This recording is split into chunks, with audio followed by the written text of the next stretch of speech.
Oh hey, I didn't see you there. My name is Nathan Archibald, and today I'll be presenting on The Rights of Women in the Sexual Relations, a book by the German socialist Karl Heinzen, published in the 19th century.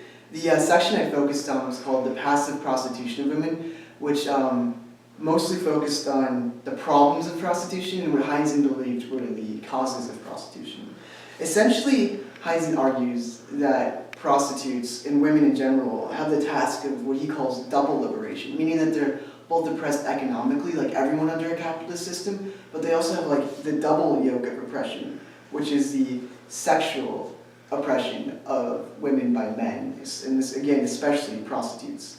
Heinzen begins by using a slavery analogy very similar to that of Mill's, in which he describes the position as women as basically sub-slaves of the slaves, and this, which he describes like the slave, like the real slaves is the men who must toil under a industrial system.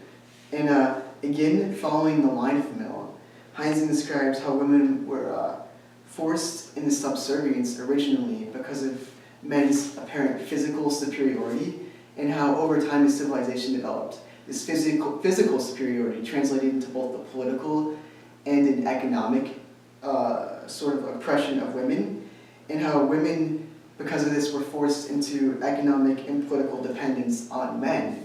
But the problem with this dependence was on the onset of the Industrial Revolution. There was more inequality in economic conditions, and because of this, and because women were dependent on men, and because men might no longer have been able to have enough work or make enough money, women were forced into prostitution maybe to feed themselves or their families or just to survive.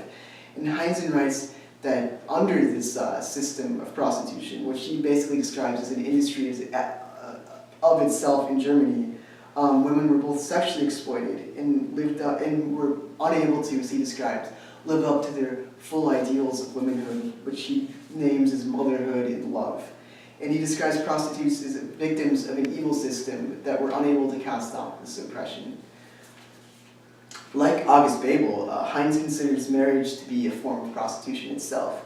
Most women entered marriage under economic or class considerations, and so basically they would either be sold off by their fathers for money, or they would enter into marriage out of a desperate need for money.